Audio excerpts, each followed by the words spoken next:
Now let's come to physics. So physics basically बच्चा एक Greek word है, we must know the basic. So it is basically a Greek word जो कि फ्यूसिस, right. फ्यूसिस एक Greek word है जिससे हमारा फिज़िक्स मिला है, जिसका मतलब होता है नेचर, राइट. अपने जो आसपास का नेचुरल वर्ल्ड है, नेचुरल इवेंट्स जो हो रहे हैं या कि जो फिज़िकल वर्ल्ड है हमारे आसपास का, उसको ढंग से समझना ही फिज़िक्स है. उसके जो बेसिक लॉज ऑफ नेचर हैं या उनके यूजेस हैं, मैनिफेस्टेशन है डिफरेंट नेचुरल फिनोमिनाज में, उनको समझना ही फिज़िक्स है, राइट. और मैथमेटिकल का जो रोल है उसमें फिज़िक्स में हमारा, क्योंकि एक चीज़ को एक्सप्रेस करने के लिए जो लैंग्वेज चाहिए होती है, जस्ट लाइक दैट फिज़िक्स को एक्सप्रेस करने के लिए जो हम लैंग्वेज यूज़ कर रहे हैं, that is our mathematics, right. So basic concept आपके जो फिज़िक्स की थ्योरीज होती हैं, फिज़िक्स है जो हमारा, उसमें हमारा कुछ करेक्टरिस्टिक्स होने चाहिए, right. So characteristics of physics are, first is जितनी भी लॉज है फिज़िक्स में वो क्या होनी चाहिए, यूनिवर्सल होनी चाहिए,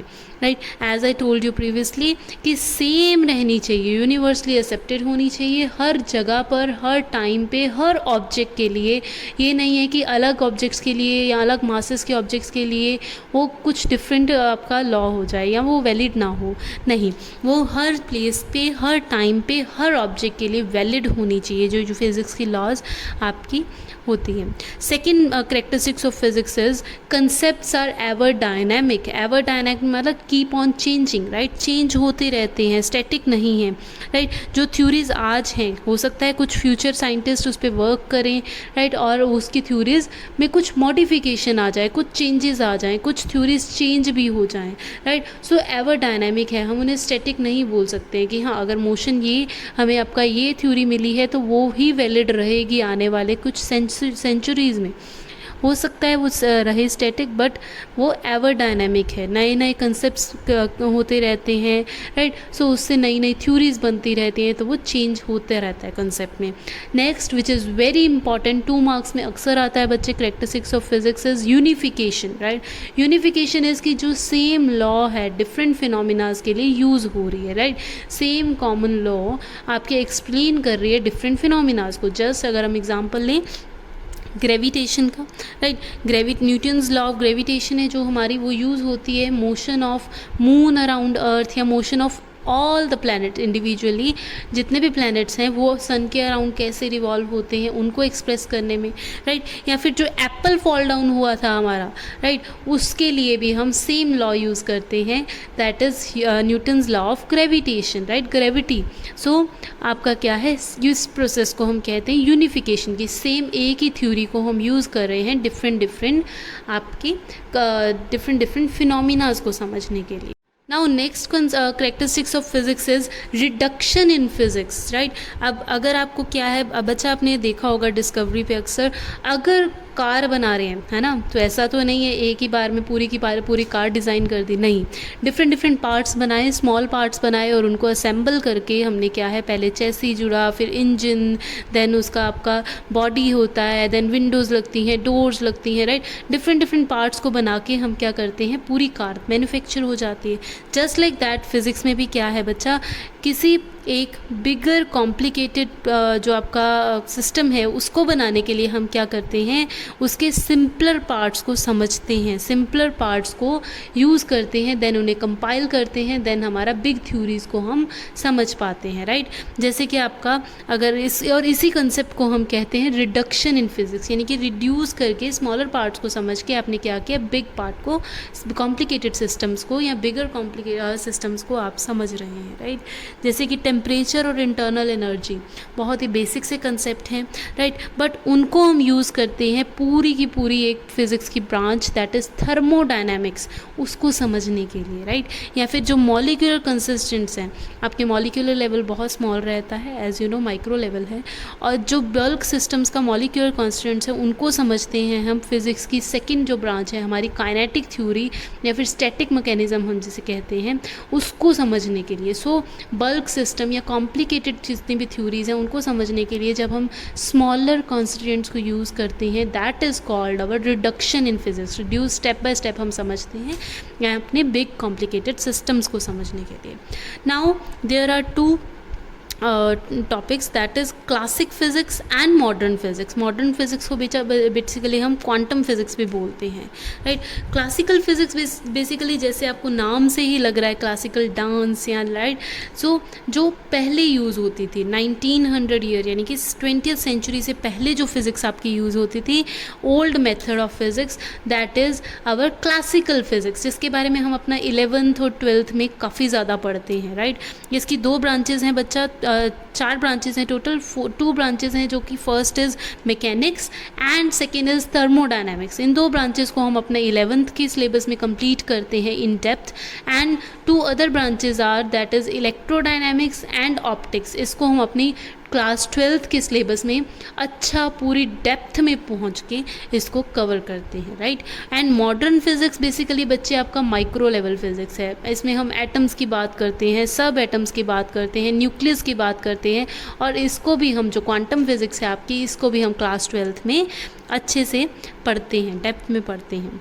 सो बेसिकली अगर हम फर्स्ट क्लासिकल फिज़िक्स की बात करें, मैकेनिक्स इसका फर्स्ट पार्ट है, तो इसमें बेसिकली हमारा बच्चे क्या है, ये बेस्ड है आपकी लॉज ऑफ ग्रेविटेशन या फिर न्यूटन्स लॉ ऑफ मोशन पे, राइट। सो इस पे भी 4-5 चैप्टर हैं आपके, अच्छे से हम उसको पढ़ते हैं। स्टडी इसमें हम मोशन की स्टडी करते हैं बेसिकली, कि कोई भी चीज़ है, कोई भी ऑब्जेक्ट है जो मूव हो रहा है, तो उसके मोशन को ऑब्जर्व करते हैं, स्पीड क्या है, उसकी वेलोसिटी क्या है, कैसे एक्सेलरेट हो रहा है, या फिर फ्लूइड्स कैसे मोशन में हैं आपकी, कैसे मूव कर रहे हैं।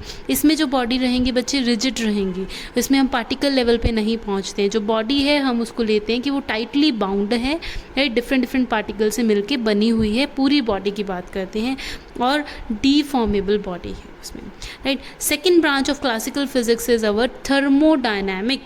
Thermodynamic as a name specifies, thermo मतलब हीट होता है, तो इसमें हम हीट इंजन्स की बात करते हैं, अपने रेफ्रिजरेटर के कंस्ट्रक्शंस की बात करते हैं, हमारी कार्स, ऑटोमोबाइल्स की बात करते हैं, राइट। और जो बेसिक इसमें कंसेप्ट है हमारा वो यूज़ होता है, that is internal energy. As I told you, basic simpler part जो है इसमें कॉन्स्टिट्यूएंट है, that is our internal energy. Internal energy को समझते हैं, टेम्परेचर को समझते हैं, और इस फील्ड को अच्छे से हम कवर करते हैं।